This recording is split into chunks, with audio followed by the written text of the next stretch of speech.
இப்ப நம்ம கிஸ் படத்தோட ஷார்ட்டஸ்ட் ரிவ்யூ தான் பார்க்க போறோம். இந்த படத்தோட கதை என்ன? இந்த படத்தோட ஹீரோ கவினுக்கு வந்து லவ்வே பிடிக்காது. அவருக்கு திடீர்னு ஒரு சூப்பர் பவர் கிடைக்குது. அதாவது அவருக்கு முன்னாடி யாராவது கிஸ் பண்ணாங்கன்னா, அந்த கப்புள்ஸோட ஃபியூச்சர அவர்னால பார்க்க முடியும். ஸோ இந்த பிரச்சனைனால அவருக்கும், அவர சுத்தி இருக்கிறவங்களுக்கு என்ன நடக்குது அப்படிங்கிறது தான் மீதி கதையே. கவின் ரொம்ப ஸ்மார்ட்டாவும், ஃபிட்டாவும் இருக்காரு. அவர் த்ரூ அவுட்டா ரொம்பவே நல்ல பெர்ஃபார்மன்ஸ் தான் குடுக்குறாரு. அவர் குடுத்த அந்த ஹீரோ கேரக்டருக்கு வந்து ஜஸ்டிஸ் பண்ணியிருக்காரு. ஹீரோயின் பிரீத்தி அசரானி, அவங்களுக்கு தமிழ்ல இது செகண்ட் படம். அவங்க கியூட்டாவும், எனர்ஜெட்டிக்காவும் த்ரூ அவுட்டா நடிச்சிருக்காங்க.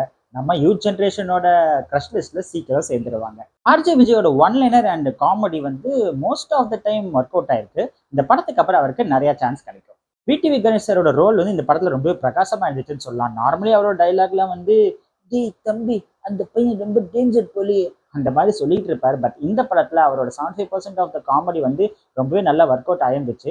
தியேட்டர்ல வந்து சிரிப்பலைகள் ஜாஸ்தியா இருந்துச்சு. ஜென் மார்ட்டினோட மியூசிக் வந்து இந்த படத்தோட மிகப்பெரிய பில்லர் அண்ட் பாசிட்டிவ் அப்படின்னு சொல்லலாம். அவரோட மியூசிக் வந்து ரொம்ப ரிஃப்ரெஷிங்காகவும் த்ரூ அவுட்டா ரொம்ப புதுசாகவும் இருந்த மாதிரி இருந்துச்சு. சில இடத்துல படம் வந்து கொஞ்சம் லைட்டா டிராக் ஆகிற மாதிரி இருந்தாலும் இவரோட மியூசிக் வந்து படத்தை காப்பாத்துச்சு. முக்கியமான ஒரு விஷயம் என்னன்னா, இந்த படத்தோட டைட்டில் கிஸ்.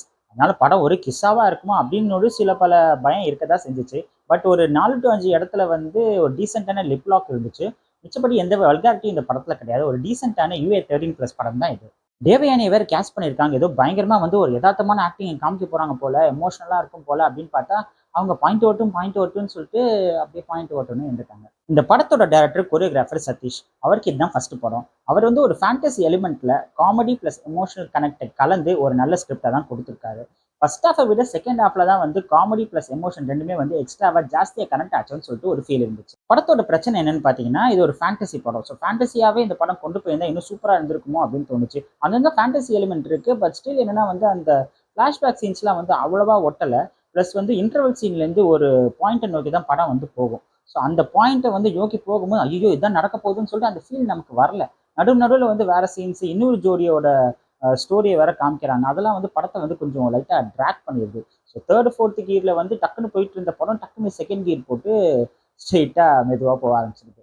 ஆக மொத்தத்துல இது யாருக்கான படம் அப்படின்னு பாத்தீங்கன்னா, இது ஒரு ஃபேண்டசி படமா இருக்கிறதுனால கண்டிப்பா நம்ம ஆடியன்ஸ்க்கு மத்தியில வந்து ஒரு மிக்ஸ்டு ஒப்பீனியன்ஸ் இருக்கதா செய்யும். சில பேருக்கு செட் ஆகும், சில பேருக்கு செட் ஆகாது. பட் கவின் ஃபேன்ஸ்க்கு இந்த படம் பிடிக்க நிறைய சான்சஸ் இருக்கு.